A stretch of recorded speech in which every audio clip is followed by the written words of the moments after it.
Hi everyone. Reflecting on Martin's four directions of reconciliation to God, humanity, creation, self. Um, what I'm doing here is just taking a bit of a moment to offer my reflections on reconciliation to creation. Hopefully, as a conversation starter for when we meet again. What we'll do is do two or three things. One is just to talk a little bit about what I see as the idea of reconciliation to creation. Secondly, about some of the things I think have got in the way of that. And thirdly, about a little bit about my story um, in relation to that this past few years. So first of all, the one thing I want to say then about our reconciliation to creation is, for me, it's really, really clear that there's not us, humanity and creation, that we are creation, and therefore creation is us, and we can't separate the two. The origin story goes that Adam was created from the dirt and the dust of the earth and breathed into by God, and so therefore being of creation and of the divine is part of the core origin identity of who we are. And if that's what we are on an arc to restore in relation to the work of what Jesus did, of reconciliation, then we are both divine and we are creation in who we are. And I think that's a really absolutely critical thing. This movement is back towards that. Um, I don't know if I'm sacrificing some theological cows on that one, but for me that makes so much sense. But yet is so not our reality as well. And I think there's a few things that have got in the way of that. That where we can see this divorce or separation, which is the antithesis of reconciliation, in that one is Enlightenment rationalism, that for me is just so pervasive, and that we've been dealing with the legacy of. And that is where a belief that we are as beings, as human beings, above or over and above in dominance to nature and the natural world. And this idea that I think, therefore I am, rather than I am, therefore I am. So not that to think is to be, but to be is to be. And I think that's the issue, where this idea of rationalism, that we can think it all through and make that work, is a divorce from being um, into thinking or doing. And I think that's one of the critical issues we have to deal with around that Enlightenment rationalism.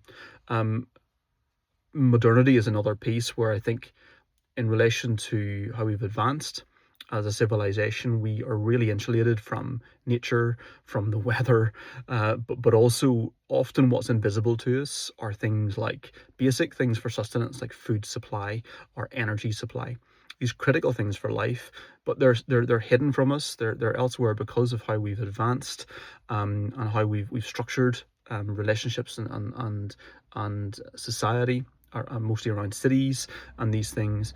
And I think that is absolutely key in having rendered that invisible, and therefore as if we don't need that because we are in a place of such advancement in the modern world, that we don't need nature, or we're not really part of that because we can do without it. Absolutely not true. But I think you can see how that idea is really pervasive. Third thing is capitalism. And I think this is really absolutely about the commodification of all things that capitalism does. Um, Commodification of us, and our bodies, but commodification absolutely of land, reassigning value to land, but also the exploitation of that as something subservient to the flow of capital and the system and profit. And I think that's been absolutely critical in terms of the economic subjugation of land, counter to issues of things like gift or abundance that we see within different types of relating to land, whereas this idea of ownership and exploitation and profit has been so detrimental. But yet it's what our lives, and very often the things that I'm talking about modernity there, that really help us insulate ourselves from nature in a way, is built upon. but capitalism is absolutely a critical point. Those systems that assign different types of values to things within our economics. And so there's that level of divorce, if you like, or divide between us and creation. Lastly, from my perspective, and there's tons more I'm sure you're thinking of, but it's technology and globalization. And I think technology has enabled us to be together on a global scale like never before. But that global often, in my experience, is at the expense of something local. And this idea of a local or global divide, or these are two counterpoints to one another. And local essentially often refers to a local piece of land, or it's local is seen to be closer to nature, or tribal, and therefore global in some sense sits elsewhere.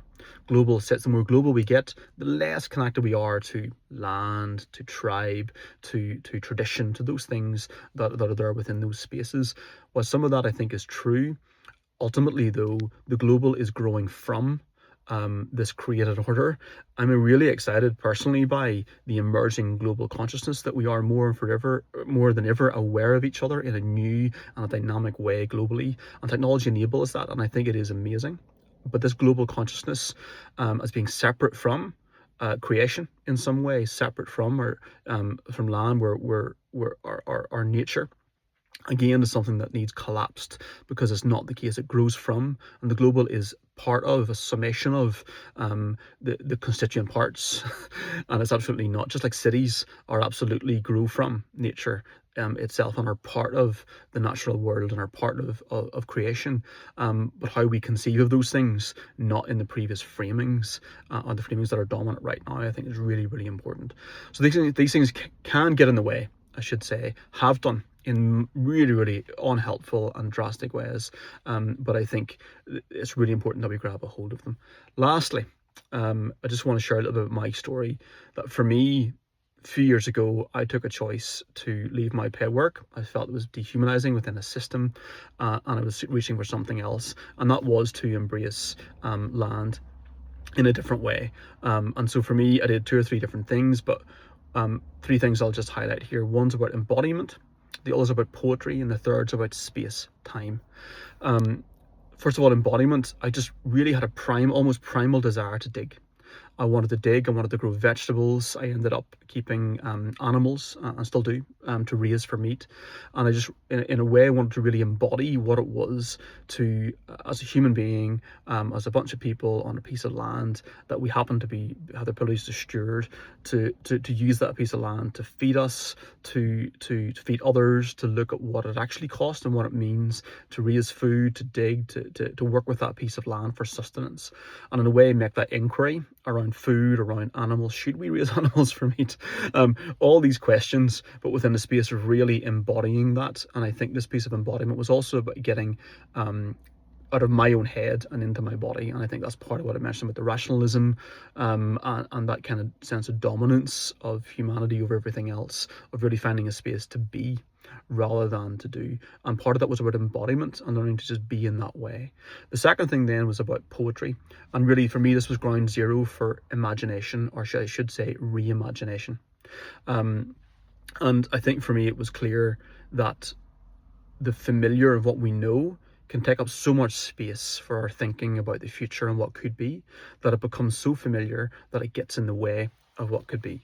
And so for me, it was really important to find space, to say, how can I create space to relate in a different way to what's happening? And part of that was about poetry.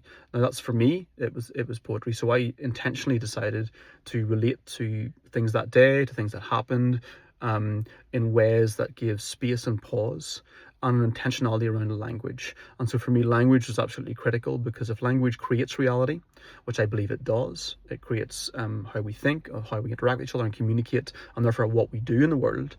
And if it can create reality, it can therefore recreate reality. So if language is ground zero for recreating reality, therefore there is a power of reimagination can take place. And for me, poetry was a way of intentionally working with space for language and new language, in a way to relate to things that were happening and relate to the world. And so for me, it was really important around giving space for that, and voice. The third thing, space time. One of the key things I did and this just happened by spending time in nature, with nature, on land, engaging in this embodied way of having moments to give space, like pause, to be intentional, rather than to default react out of what I had known.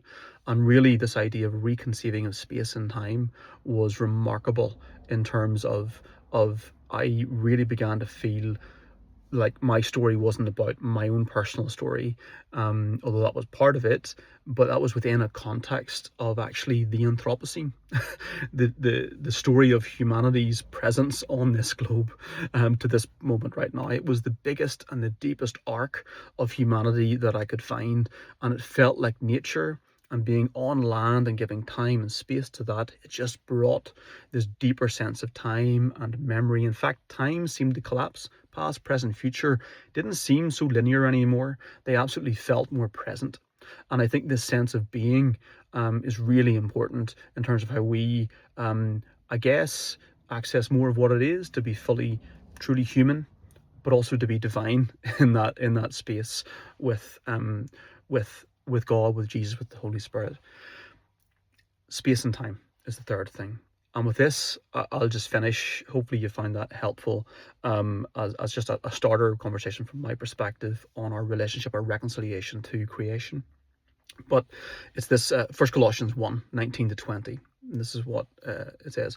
For God was pleased to have all his fullness dwell in him, and through him to reconcile him to himself all things, whether things on earth or things in heaven, by making peace through his blood shed on the cross. 3 questions from me, which I find helpful. All things in heaven and earth. How universal is this reconciliation?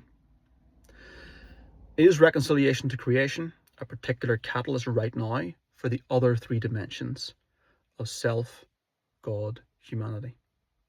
And the third question for me, what would embodiment, reimagining, and space to be look like for you? Cheers, everybody. Talk soon.